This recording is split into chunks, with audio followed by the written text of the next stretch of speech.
দুপুরে বিএনপির নয়াপল্টন কার্যালয়ে যাবেন দলের ভারপ্রাপ্ত চেয়ারম্যান তারেক রহমান। দর্শক, এই মুহূর্তে সেখানে আছেন আমাদের বিশেষ প্রতিনিধি আহমেদ সরোয়ার। যুক্ত হচ্ছি তার সঙ্গে। সরোয়ার, তারেক রহমান কখন নয়াপল্টনে যাবেন, সেখানকার সবশেষ অবস্থা আমাদেরকে জানাবেন। তারেক রহমান দুপুরের পরে আমাদেরকে জানিয়েছে, তার দলের প্রেস উইং থেকে আমাদেরকে জানানো হয়েছে যে দুপুরের পরে তারেক রহমান আসবেন। তবে আমরা একটার দিকে এখানে এসেই দেখতে পেয়েছি যে তার নিরাপত্তার যে দায়িত্বে যারা আছেন তাদের পক্ষ থেকে একটা টিম এসেছে। কিছুক্ষণ আগে র্যাবের একটা টিম এসে এক ডগ স্কোয়াড দিয়ে পুরো বিল্ডিং তারা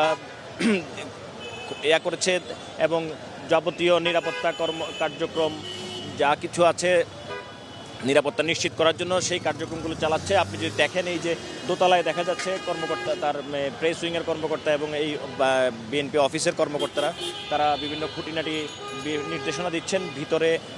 এখন অবশ্য দলের কেন্দ্রীয় কয়েকজন নেতা ছাড়া অন্য কাউকে আর ঢুকতে দেওয়া হচ্ছে না। আমরা আশা করছি যে ৩টার দিকে হয়তো তারেক রহমান বা ৩টার আগেই হয়তো তারেক রহমান এখানে এসে পৌঁছবেন। যদিও তিনি এখন গুলশান থেকে বের হননি আমরা যতটুকু জানতে পেরেছি।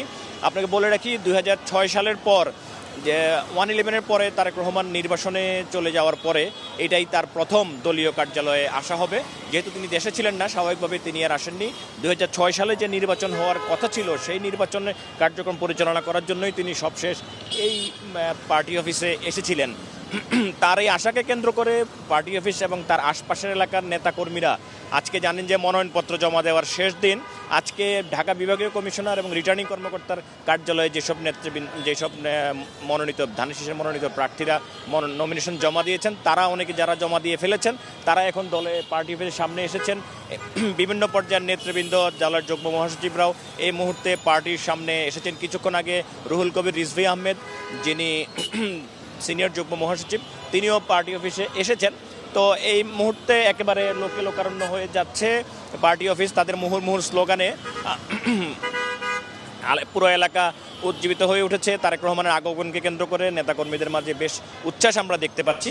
হয়তো কিছুক্ষণ পরে বা ঘণ্টাখানিকের মধ্যেই তারেক রহমান এসে উপস্থিত হবেন। এর মধ্যে হয়তো যত সময় যাবে তত ভিড় আরও বাড়বে, কারণ উনি যে এখানে আসবেন আজকে সকাল থেকে আসলে এটা প্ল্যান ছিল না। হঠাৎ দুপুরবেলা সিদ্ধান্ত হয়েছে বা জানানো হয়েছে যে উনি এখানে আসবেন। তো এই ওনার আসার খবর পেয়েই যারা নমিনেশন সাবমিট করতে এসছেন তারা সেখান থেকে নমিনেশন সাবমিট করে এখানে চলে আসছেন। তো এখন আস্তে আস্তে আরও ভিড় বাড়বে বলে আমরা আশা করছি। সরোয়ার, আপনাকে ধন্যবাদ।